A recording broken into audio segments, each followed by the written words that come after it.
ಜೀವನದಲ್ಲಿ ಪ್ರತಿಯೊಬ್ಬರೂ ಒಳ್ಳೆಯವರನ್ನು ಕೆಟ್ಟವರನ್ನು ಭೇಟಿಯಾಗುತ್ತಾರೆ. ಕೆಲವರು ನಮ್ಮ ಯಶಸ್ಸನ್ನು ನೋಡಿ ಸಂತೋಷಪಡುತ್ತಾರೆ. ಆದರೆ ಕೆಲವರು ನಮ್ಮ ಸಂತೋಷವನ್ನು ಸಹಿಸಿಕೊಳ್ಳಲು ಸಾಧ್ಯವಾಗದೆ ನಮ್ಮನ್ನು ಕೆಳಕೆಳೆಯಲು ಪ್ರಯತ್ನಿಸುತ್ತಾರೆ. ಇಂತಹವರನ್ನು ಚಾಣಕ್ಯನು ತನ್ನ ನೀತಿಯಲ್ಲಿ ದುಷ್ಟರು ಎಂದು ಕರೆಯುತ್ತಾನೆ. ದುಷ್ಟರು ಎಂದರೆ ಕೇವಲ ಕಳ್ಳರು ಅಥವಾ ಅಪರಾಧಿಗಳು ಮಾತ್ರವಲ್ಲ, ಇತರರಿಗೆ ನೋವು ಕೊಡುವವರು, ಸುಳ್ಳು ಹೇಳಿ ಮೋಸ ಮಾಡುವವರು, ನಂಬಿಕೆ ದ್ರೋಹ ಮಾಡುವವರು, ಅಸೂಯೆಯಿಂದ ಬದುಕುವವರು, ಸ್ವಾರ್ಥಕ್ಕಾಗಿ ಯಾರನ್ನಾದರೂ ಬಳಸಿಕೊಳ್ಳುವವರು ಮತ್ತು ಅವಕಾಶ ಸಿಕ್ಕಾಗ ಹಾನಿ ಮಾಡುವವರು ಕೂಡ ದುಷ್ಟರ ಸಾಲಿಗೆ ಬರುತ್ತಾರೆ. ಚಾಣಕ್ಯನ ಪ್ರಕಾರ ಬೆಂಕಿಯ ಹತ್ತಿರ ಹೋದರೆ ಸುಡುವ ಸಾಧ್ಯತೆ ಇರುವಂತೆ ದುಷ್ಟರ ಹತ್ತಿರ ಹೋದರೆ ಮನಸ್ಸು, ಹಣ, ಗೌರವ ಮತ್ತು ಸಂಬಂಧಗಳಿಗೆ ಹಾನಿಯಾಗುವ ಸಾಧ್ಯತೆ ಹೆಚ್ಚಿರುತ್ತದೆ. ಆದ್ದರಿಂದ ಅವರನ್ನು ಗುರುತಿಸುವುದು ಮತ್ತು ಅವರಿಂದ ಸುರಕ್ಷಿತವಾಗಿರುವುದು ಪ್ರತಿಯೊಬ್ಬರ ಜವಾಬ್ದಾರಿಯಾಗಿದೆ. ಚಾಣಕ್ಯ ನೀತಿಯ ಪ್ರಕಾರ ಮನುಷ್ಯನ ಜೀವನದಲ್ಲಿ ಸಜ್ಜನರು ಮತ್ತು ದುಷ್ಟರು ಇಬ್ಬರೂ ಸಿಗುತ್ತಾರೆ. ಸಜ್ಜನರು ನಮ್ಮನ್ನು ಸರಿಯಾದ ದಾರಿಯಲ್ಲಿ ನಡೆಸಿದರೆ, ದುಷ್ಟರು ನಮ್ಮ ಜೀವನಕ್ಕೆ ಸಮಸ್ಯೆಗಳನ್ನು ತರುತ್ತಾರೆ.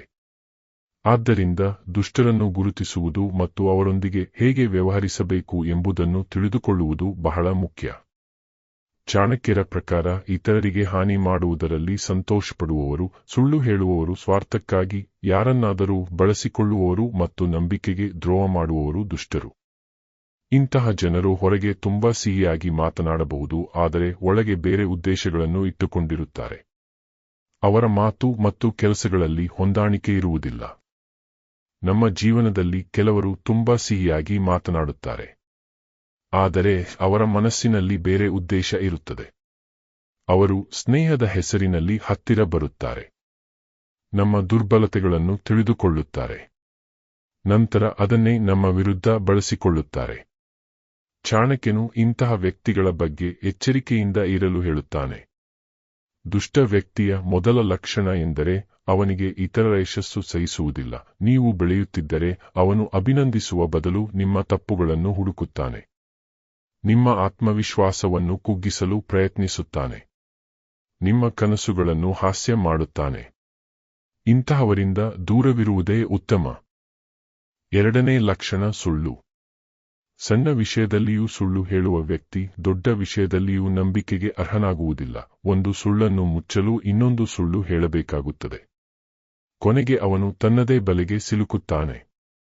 ಆದರೆ ಅಷ್ಟರೊಳಗೆ ಅವನ ಜೊತೆಗಿದ್ದವರು ಸಾಕಷ್ಟು ನಷ್ಟ ಅನುಭವಿಸಿರಬಹುದು. ಮೂರನೇ ಲಕ್ಷಣ ಸ್ವಾರ್ಥ. ಎಲ್ಲ ಸಂಬಂಧಗಳಿಗೂ ಕೊಡುವ ಗುಣ ಬೇಕು. ಆದರೆ ದುಷ್ಟ ವ್ಯಕ್ತಿ ಯಾವಾಗಲೂ ತೆಗೆದುಕೊಳ್ಳುವುದನ್ನೇ ಯೋಚಿಸುತ್ತಾನೆ. ಅವನಿಗೆ ನಿಮ್ಮ ಸಮಯ ಬೇಕು, ನಿಮ್ಮ ಹಣ ಬೇಕು, ನಿಮ್ಮ ಸಹಾಯ ಬೇಕು. ಆದರೆ ನಿಮಗೆ ಅವನ ಅಗತ್ಯ ಬಂದಾಗ ಅವನು ಕಾಣೆಯಾಗುತ್ತಾನೆ. ನಾಲ್ಕನೇ ಲಕ್ಷಣ ಅಸೂಯೆ. ನೀವು ಒಳ್ಳೆಯ ಕೆಲಸ ಮಾಡಿದರೆ ಪ್ರಶಂಸಿಸುವ ಬದಲು ತಪ್ಪು ಹುಡುಕುವುದು, ನೀವು ಹೊಸ ಮನೆ ಕಟ್ಟಿದರೆ ಅದರ ಬಗ್ಗೆ ಕೆಟ್ಟದಾಗಿ ಮಾತನಾಡುವುದು, ನಿಮ್ಮ ಸಾಧನೆಯನ್ನು ಅದೃಷ್ಟ ಎಂದು ಹೇಳಿ ಕಡಿಮೆ ಮಾಡುವುದು, ಇವೆಲ್ಲವೂ ಅಸೂಯೆಯ ಲಕ್ಷಣಗಳೇ. ಐದನೇ ಲಕ್ಷಣ ಎಂದರೆ ದ್ವಿಮುಖ ಸ್ವಭಾವ. ನಿಮ್ಮ ಮುಂದೆ ಹೊಗಳಿ ನಿಮ್ಮ ಹಿಂದೆ ಕೆಟ್ಟದಾಗಿ ಮಾತನಾಡುವ ವ್ಯಕ್ತಿ ಎಂದಿಗೂ ನಿಜವಾದ ಸ್ನೇಹಿತನಾಗಲಾರ. ಇಂತಹವರಿಂದ ಗೌರವಪೂರ್ವಕ ಅಂತರ ಕಾಯ್ದುಕೊಳ್ಳುವುದು ಬುದ್ಧಿವಂತಿಕೆಯಾಗಿದೆ. ಚಾಣಕ್ಯನು ಹೇಳುವಂತೆ, ವಿಷಪೂರಿತ ಹಾವಿಗಿಂತ ವಿಷಪೂರಿತ ಮನಸ್ಸಿನ ವ್ಯಕ್ತಿ ಹೆಚ್ಚು ಅಪಾಯಕಾರಿ. ಹಾವು ತನ್ನ ರಕ್ಷಣೆಗಾಗಿ ಮಾತ್ರ ಕಚ್ಚಬಹುದು, ಆದರೆ ದುಷ್ಟ ವ್ಯಕ್ತಿ ಸ್ವಾರ್ಥಕ್ಕಾಗಿ ಯಾವುದೇ ಸಮಯದಲ್ಲೂ ದ್ರೋಹ ಮಾಡಬಹುದು. ಜೀವನದಲ್ಲಿ ಎಲ್ಲರನ್ನೂ ಬದಲಾಯಿಸಲು ಸಾಧ್ಯವಿಲ್ಲ, ಆದರೆ ಯಾರ ಜೊತೆ ಎಷ್ಟು ಹತ್ತಿರ ಇರಬೇಕು ಎಂಬುದನ್ನು ನಾವು ನಿರ್ಧರಿಸಬಹುದು. ನಿಮ್ಮ ಶಾಂತಿಯನ್ನು ಕಾಪಾಡಿಕೊಳ್ಳಲು ಕೆಲವೊಮ್ಮೆ ಮೌನವೇ ದೊಡ್ಡ ಆಯುಧ. ದುಷ್ಟ ವ್ಯಕ್ತಿಯೊಂದಿಗೆ ಜಗಳ ಮಾಡುವುದರಿಂದ ಸಮಸ್ಯೆ ಪರಿಹಾರವಾಗುವುದಿಲ್ಲ, ಬದಲಿಗೆ ಅವನು ಮತ್ತಷ್ಟು ದ್ವೇಷ ಬೆಳೆಸಬಹುದು. ಆದ್ದರಿಂದ ಭಾವನೆಗಳ ಬದಲು ಬುದ್ಧಿಯಿಂದ ವರ್ತಿಸಬೇಕು. ಅಗತ್ಯವಿದ್ದರೆ ಕಾನೂನು ಮತ್ತು ನೈತಿಕ ಮಾರ್ಗವನ್ನು ಅನುಸರಿಸಬೇಕು. ಚಾಣಕ್ಯನು ಮತ್ತೊಂದು ಮಹತ್ವದ ಪಾಠವನ್ನು ಹೇಳುತ್ತಾನೆ. ರಹಸ್ಯಗಳನ್ನು ಎಲ್ಲರಿಗೂ ಹೇಳಬೇಡಿ. ನಿಮ್ಮ ಯೋಜನೆಗಳು, ದುರ್ಬಲತೆಗಳು ಮತ್ತು ವೈಯಕ್ತಿಕ ವಿಷಯಗಳನ್ನು ನಂಬಿಕೆಗೆ ಅರ್ಹರಲ್ಲದವರೊಂದಿಗೆ ಹಂಚಿಕೊಂಡರೆ ಅವು ಒಂದು ದಿನ ನಿಮ್ಮ ವಿರುದ್ಧವೇ ಬಳಸಲ್ಪಡಬಹುದು. ಒಳ್ಳೆಯ ವ್ಯಕ್ತಿಯ ಗುರುತು ಅವನು ನಿಮ್ಮ ತಪ್ಪನ್ನು ಖಾಸಗಿಯಾಗಿ ಹೇಳುತ್ತಾನೆ. ದುಷ್ಟ ವ್ಯಕ್ತಿಯ ಗುರುತು ಅವನು ನಿಮ್ಮ ತಪ್ಪನ್ನು ಸಾರ್ವಜನಿಕವಾಗಿ ಹೇಳಿ ನಿಮ್ಮ ಗೌರವವನ್ನು ಹಾಳುಮಾಡಲು ಪ್ರಯತ್ನಿಸುತ್ತಾನೆ. ಕೆಲವರು ನಿಮ್ಮ ಸಮಯವನ್ನು ವ್ಯರ್ಥ ಮಾಡುತ್ತಾರೆ. ಅವರು ಯಾವಾಗಲೂ ನಕಾರಾತ್ಮಕ ಮಾತುಗಳನ್ನೇ ಆಡುತ್ತಾರೆ. ಸಮಸ್ಯೆಗಳನ್ನೇ ದೊಡ್ಡದಾಗಿ ತೋರಿಸುತ್ತಾರೆ. ಇಂತಹವರ ಜೊತೆ ಹೆಚ್ಚು ಸಮಯ ಕಳೆದರೆ ನಮ್ಮ ಚಿಂತನೆಯು ನಕಾರಾತ್ಮಕವಾಗಬಹುದು. ಸ್ನೇಹಿತರನ್ನು ಆಯ್ಕೆ ಮಾಡುವಾಗ ಅವರ ಮಾತಿಗಿಂತ ಅವರ ವರ್ತನೆಯನ್ನು ಗಮನಿಸಿ. ಕಷ್ಟದ ಸಮಯದಲ್ಲಿ ನಿಮ್ಮ ಜೊತೆ ನಿಂತವರೇ ನಿಜವಾದವರು. ಲಾಭವಿರುವಾಗ ಮಾತ್ರ ಹತ್ತಿರ ಬರುವವರು ನಿಜವಾದ ಸ್ನೇಹಿತರು ಅಲ್ಲ. ದುಷ್ಟ ವ್ಯಕ್ತಿಯನ್ನು ಗುರುತಿಸುವ ಮತ್ತೊಂದು ವಿಧಾನ ಅವನ ಕೋಪ. ಸಣ್ಣ ವಿಷಯಕ್ಕೂ ನಿಯಂತ್ರಣ ಕಳೆದುಕೊಳ್ಳುವ ವ್ಯಕ್ತಿ ದೊಡ್ಡ ನಿರ್ಧಾರಗಳಲ್ಲಿ ಸಹ ಅಪಾಯಕಾರಿಯಾಗಬಹುದು. ತಾಳ್ಮೆ ಮತ್ತು ನಿಯಂತ್ರಣ ಒಳ್ಳೆಯ ವ್ಯಕ್ತಿಯ ಲಕ್ಷಣವಾಗಿದೆ.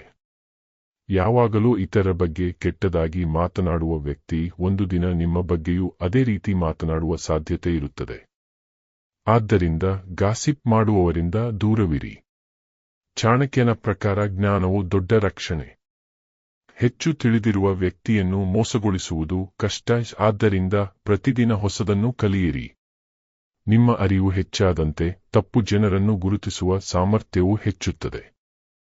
ಹಣದ ವಿಷಯದಲ್ಲಿ ವಿಶೇಷ ಎಚ್ಚರಿಕೆ ಇರಬೇಕು. ಯಾವುದೇ ದಾಖಲೆ ಇಲ್ಲದೆ ಹಣ ನೀಡುವುದು, ಕೇವಲ ಮಾತಿನ ಮೇಲೆ ದೊಡ್ಡ ನಿರ್ಧಾರ ತೆಗೆದುಕೊಳ್ಳುವುದು ಅಥವಾ ಭಾವನೆಗೆ ಒಳಗಾಗಿ ಹೂಡಿಕೆ ಮಾಡುವುದು ಅಪಾಯಕಾರಿಯಾಗಬಹುದು. ಕುಟುಂಬದಲ್ಲಿಯೂ ಕೆಲವೊಮ್ಮೆ ವಿಷಪೂರಿತ ವರ್ತನೆ ಎದುರಾಗಬಹುದು. ಅಂತಹ ಸಂದರ್ಭಗಳಲ್ಲಿ ಗೌರವ ಉಳಿಸಿಕೊಂಡೇ ಆರೋಗ್ಯಕರ ಮಿತಿಗಳನ್ನು ನಿರ್ಮಿಸಿಕೊಳ್ಳುವುದು ಮುಖ್ಯ. ಸಂಬಂಧ ಉಳಿಯಬೇಕು ಎಂಬ ಕಾರಣಕ್ಕೆ ಅನ್ಯಾಯವನ್ನು ಸಹಿಸಬೇಕೆಂದಿಲ್ಲ. ದುಷ್ಟರ ಪ್ರಮುಖ ಲಕ್ಷಣವೆಂದರೆ ಅಸೂಯೆ. ಇತರರು ಬೆಳೆಯುವುದನ್ನು ಅವರು ಸಹಿಸಿಕೊಳ್ಳುವುದಿಲ್ಲ. ಯಾರಾದರೂ ಯಶಸ್ಸು ಸಾಧಿಸಿದರೆ ಅವರನ್ನು ಕೆಳಗೆಳೆಯಲು ಪ್ರಯತ್ನಿಸುತ್ತಾರೆ. ಅವರು ಯಾವಾಗಲೂ ನಕಾರಾತ್ಮಕ ವಿಚಾರಗಳನ್ನು ಹರಡುತ್ತಾರೆ ಮತ್ತು ಇತರ ಮನಸ್ಸಿನಲ್ಲಿ ಭಯ ಹಾಗೂ ಗೊಂದಲವನ್ನು ಸೃಷ್ಟಿಸುತ್ತಾರೆ. ಚಾಣಕ್ಯರು ಹೇಳುವಂತೆ, ದುಷ್ಟ ವ್ಯಕ್ತಿಯೊಂದಿಗೆ ಅತಿಯಾದ ಸ್ನೇಹ ಮಾಡಬಾರದು. ವಿಷಕಾರಿ ಹಾವನ್ನು ದೂರದಿಂದ ನೋಡಿದಂತೆ ದುಷ್ಟ ವ್ಯಕ್ತಿಗಳಿಂದಲೂ ದೂರವಿರುವುದು ಒಳಿತು. ಏಕೆಂದರೆ ಅವರ ಜೊತೆ ಹೆಚ್ಚು ಸಮಯ ಕಳೆಯುವುದರಿಂದ ಅವರ ಕೆಟ್ಟ ಗುಣಗಳು ನಮ್ಮ ಮೇಲೂ ಪ್ರಭಾವ ಬೀರುವ ಸಾಧ್ಯತೆ ಇರುತ್ತದೆ. ದುಷ್ಟರೊಂದಿಗೆ ವ್ಯವಹರಿಸುವಾಗ ಭಾವನಾತ್ಮಕವಾಗಿ ದುರ್ಬಲರಾಗಬಾರದು. ಅವರು ನಮ್ಮ ಭಾವನೆಗಳನ್ನು ಬಳಸಿಕೊಂಡು ತಮ್ಮ ಕೆಲಸ ಸಾಧಿಸಬಹುದು. ಆದ್ದರಿಂದ ಅವರ ಮಾತುಗಳಿಗೆ ತಕ್ಷಣ ಪ್ರತಿಕ್ರಿಯಿಸದೆ ಯೋಚಿಸಿ ಉತ್ತರಿಸುವುದು ಉತ್ತಮ. ಕೆಲವೊಮ್ಮೆ ಮೌನವೇ ಅತ್ಯುತ್ತಮ ಉತ್ತರವಾಗುತ್ತದೆ.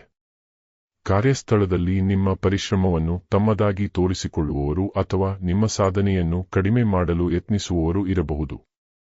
ಅಲ್ಲಿ ಭಾವನಾತ್ಮಕ ಪ್ರತಿಕ್ರಿಯೆಗಿಂತ ದಾಖಲೆಗಳು, ಸ್ಪಷ್ಟ ಸಂವಹನ ಮತ್ತು ವೃತ್ತಿಪರ ನಡವಳಿಕೆ ಹೆಚ್ಚು ಪರಿಣಾಮಕಾರಿ. ಸಾಮಾಜಿಕ ಜಾಲತಾಣಗಳಲ್ಲಿಯೂ ದುಷ್ಟ ಮನಸ್ಸಿನವರು ಇರುತ್ತಾರೆ. ಸುಳ್ಳು ಸುದ್ದಿ ಹರಡುವುದು, ಅವಮಾನಕಾರಿ ಕಾಮೆಂಟ್ಗಳು ಮಾಡುವುದು ಅಥವಾ ಮೋಸದ ಮೂಲಕ ಮಾಹಿತಿ ಕದಿಯುವುದು ಸಾಮಾನ್ಯವಾಗಿದೆ. ಆದ್ದರಿಂದ ವೈಯಕ್ತಿಕ ಮಾಹಿತಿಯನ್ನು ಯೋಚಿಸಿ ಹಂಚಿಕೊಳ್ಳಿ.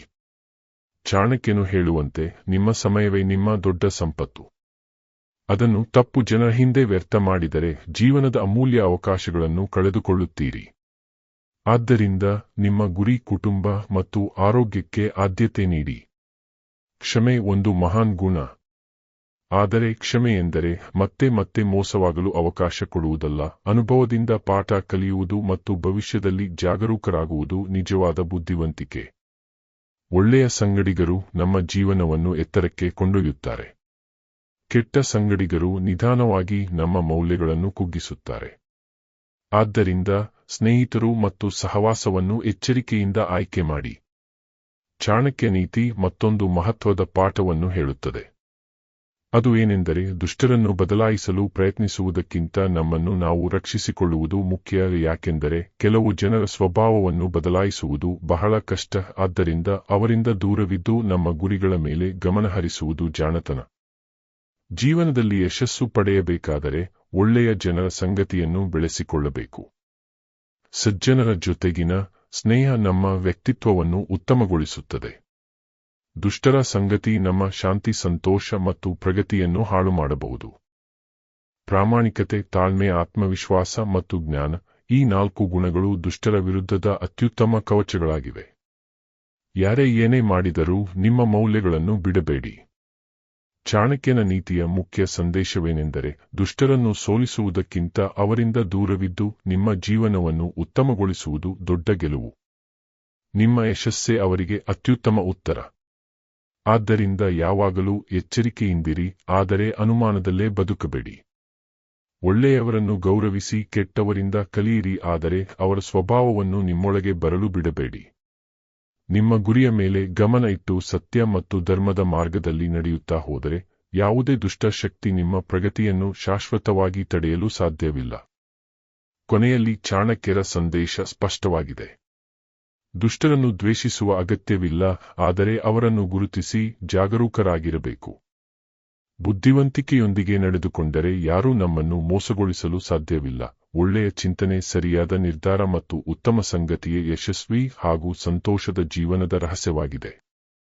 ಚಾಣಕ್ಯ ನೀತಿಯ ಈ ಪಾಠಗಳು ಇಂದಿನ ಜೀವನದಲ್ಲಿಯೂ ಅಷ್ಟೇ ಪ್ರಸ್ತುತವಾಗಿದ್ದು, ಪ್ರತಿಯೊಬ್ಬರೂ ಅವುಗಳನ್ನು ಅರ್ಥಮಾಡಿಕೊಂಡು ಅನುಸರಿಸಿದರೆ ಜೀವನದಲ್ಲಿ ಅನೇಕ ಸಮಸ್ಯೆಗಳಿಂದ ದೂರವಿರಬಹುದು. ದುಷ್ಟರ ವಿರುದ್ಧದ ದೊಡ್ಡ ಪ್ರತೀಕಾರ ಎಂದರೆ ಅವರಂತಾಗದೆ ಉತ್ತಮ ವ್ಯಕ್ತಿಯಾಗಿ ಯಶಸ್ವಿಯಾಗುವುದು. ನಿಮ್ಮ ಅಭಿಪ್ರಾಯವನ್ನು ಕಾಮೆಂಟ್ನಲ್ಲಿ ತಿಳಿಸಿ. ಮತ್ತಷ್ಟು ಇಂತಹ ವಿಡಿಯೋಗಳಿಗಾಗಿ ನಮ್ಮ ಚಾನೆಲ್ ಅನ್ನು ಸಬ್ಸ್ಕ್ರೈಬ್ ಮಾಡಿ. ಧನ್ಯವಾದಗಳು.